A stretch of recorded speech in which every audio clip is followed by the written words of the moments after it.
TNT Productions.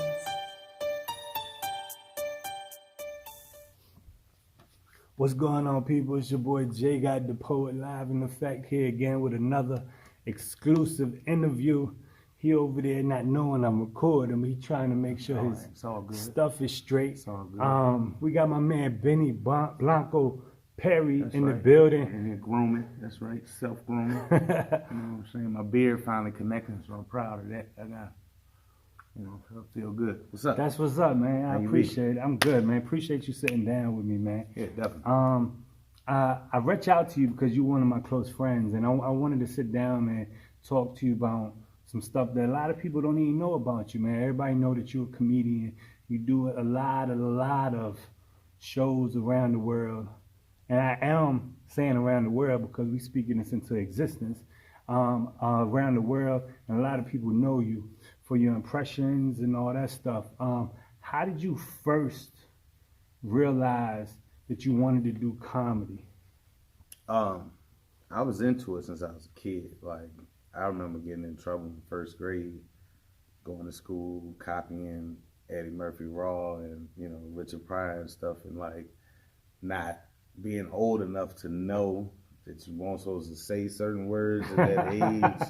So I'm like verbatim. So how old were you when you were saying these words? It's first grade, so I'm 6, 7, 8, 9 up in that range. Okay. Where it's like I got in trouble one time for just going in there doing, like, I think I either did the Aunt Bonnie skit from Delirious, or I did one of Richard Pryor's sets, and it's like verbatim, just repeating it because it was funny, made people laugh. Yeah. So I didn't know what I was saying, Yeah. but I was just, saying their whole sketch. Yeah. And got in trouble for it, got a couple whoopings for it, you know what I'm saying? Because even though I was in the classroom cursing, like, they still was laughing. So I was like, yo, I like this. Yeah. Like, so, and, I'm raised in the country, so in my mind, people that end up in TV and movies and stuff, they were always just discovered. You know what I'm saying? You're on family vacation in another state, and somebody just so happens to see you. And it's like, oh, hey, come here, man. I want to put you on. Yeah. I didn't know that you can actively go different places and get connected. So I didn't start comedy. I started comedy 14 years ago. So I didn't start comedy until I was 22. And showing your age, man. Hey, it don't matter, man. I'm 36. It ain't no gray hairs. You can look. It's like 6. I got like one over don't here. speak on it. I got grays. And I got like 5 up in here somewhere. But I look better than most of the dudes that I went to high school with. So that's all. What high school you went to? Greensville County High School. Shout out to Greensville County High School. Yeah, that's right. Nobody in that school can be like, oh, Benny look different. They be like, you look different, but all it is I got a beard now. Yeah. Like, I'm still same guy. What was your first impression and who was it? First impression probably was like Bugs Bunny or something like that. Okay. You know what I'm saying? Okay. But I was a latchkey kid, so come home by yourself, let yourself in, you make a hot dog or a bologna sandwich or oodles and noodles or something, you do your homework, and I'm either on my video game or I'm watching TV. So that's all I ever did.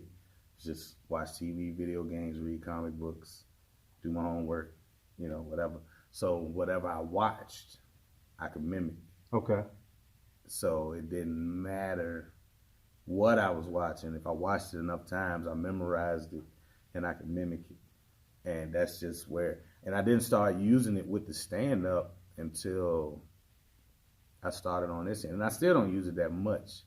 Somebody will have to remind me to do it because I still perfect the craft of actual stand-up comedy. But that's like a bonus part of it that I don't utilize it like I should. Because first time I met you, I think you did Biggie. And then I realized you could do Jay-Z at the same time. And it's crazy because yesterday I was on my Facebook and the memories popped up. And it was a video of you doing Big and Jay-Z at the same time. And you was doing their verses like a song. And it was probably either Brooklyn's Finest or I Love the Dough. Yeah, it was. Because they only did like 2 or 3. They did the commission, Brooklyn's Finest, and I Love the Dough. That was the 3 tracks they got to do together. Yeah. So the one I know through and through by heart is Brooklyn's Finest. and I love the dough. I used to always skip that one. Yeah. On Life or Death, Life After Death. I don't know why, then, man. That was a dope track. Who's your top 5? Oh, my top 5 for hip hop. Oh yeah, that's simple. That's easy. I'd have to J number 1. Yeah. Okay. Yeah. Because I mean, that whole debate. At the end of the day, you gotta put it like this: his career was longer than Biggie's, so there's no way he can make 14 albums, biting off of Biggie's 2 albums. It's impossible. Yeah. Simple. Even if he did line for line, verse for verse, okay, it's still 12 more albums that he did. Yeah. So it's like, come on, and still relevant business wise and hip hop wise. But first Jay, then Big. I throw Kanye in there. I throw Snoop on there. Snoop, okay. Snoop, the West Coast Jay-Z. Like, and he's still relevant in his older age and still finding ways to change the music and do different things with his music. And for a current dude, I'd have to throw Kendrick Lamar there. Kendrick.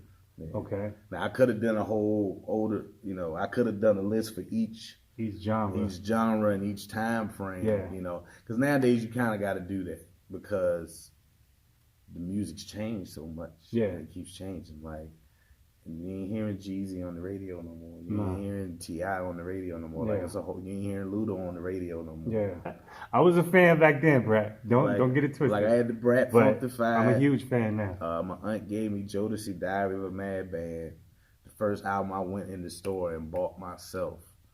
Old Dirty Bastard, Return to 36 Chambers. And I remember I let my mom listen to it. And you know how the album come on is, the little show performance thing. And she was like, all right, you can't ever listen to that first track again.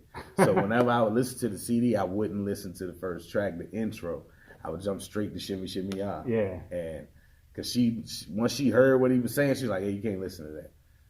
And I waited for probably about at least 7, 8 years before I actually listened to that first joint all the way through. I respect my mom, so she's like, don't listen to it. She didn't say nothing about the rest of the album, so listen to the rest of it. But so I ended up being in the Wu-Tang, and then I got put on Big kind of late, got put on Jay-Z kind of late, because I was in the country, so I only got to hear what came on the radio. So if it didn't come on the radio, I knew nothing of it. Yeah. And then as you get older and people introduce you to stuff, you know what I'm saying, then you start finding out different people to listen to, different, But it was always gangster with a message. And it was drug dealer, but with the message. But now it seems like the music is more fashion with no message. I kind of agree with you, but I also want to add that I feel like instead of drug dealing, they're addicts. Now they're and that's what I was gonna say. Instead of it's selling, cool. now they buy. Yeah, it's cool to get high on lean or coke or whatever they out there getting high on, and then their fans is out here dying because of what they're doing, emulating and doing. So, which is the same thing. Once Tupac went from All Around the World as the same song to Hit 'Em Up, like it changed a lot of stuff. It made people more, because you had NWA and a few other groups that was, doing gangster rap, but it really got popular with Tupac. Yeah. Because it was like, this little guy and he's just full of, know. And you see I didn't put him on my list because I don't listen to him like that. Because to me, he contradicts himself. He can always contradict himself. He talking about Pop? Yeah. It was, a lot of people say, oh, that just means he's multifaceted, this, that, and the third, yada, yada, yada. But it's like, yo, you can't. Like, literally watching YouTube the other day, Dear Mama came on, and then Hit 'Em Up came on, and I'm like,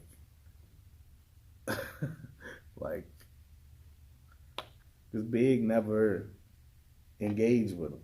Because it's like, yo, this is my friend. Yeah. So I'm not going to go back at him on wax, you know what I'm saying? But Pac was just going in. I'm coming to your house. I'm coming to your job. I'm coming here. I'm coming in. It's like, but then, he do changes and songs like that. And you're like, dude, those songs sold well for you too. So you ain't had to do the gangster side. Yeah. And he probably would have still been here had he just been like, yo, chill. Yeah. And Big would have still been here if he hadn't went to LA right away. Yeah. Like he went to LA, not he ain't even Right, get 6 months. right. Like, and that last interview he did, they was like, yo, I want to be careful while you over here. Yeah, like, I saw that. Yeah. Yeah, so it's one of those give it some time type thing. Yeah. Like, you know, let the waters cool a little bit. But it was something that happened, and it didn't change the music though. Yeah. Still, the music was still gangsta, and just only in the past, the music switched from the gangsta to the party from 01 and 02. Yeah. Going into 03, that's when it switched from the gangsta to the party, and then from the party to the turn up at the party, which is where the pills and stuff come in. And I'm like, I appreciate you sitting down with us. Thank you. Tell them your Instagram, how they can get in contact with you. If they want to try to book you. Instagram, Twitter. I don't remember what my MySpace is. I think it's still active. But, I'm gonna link his MySpace down below. For sure. Because the Rock Boys by Jay-Z used to be my intro music, and I had a pair of 11. They call them B-Reds now, but the 11 black and red and white J's, the patent leather ones. That was my wallpaper, and that's my favorite Jordan. But all social media, Bennie Blonkoe Perry, BENNIE BLONKOE PERRY. And yeah, follow, subscribe. Got some more stuff brewing. You know what I'm saying? Quote unquote little movies. Got me 2 little movies under my belt. Couple music videos, documentaries. So I'm doing some stuff. So, you know, it's only going to get better.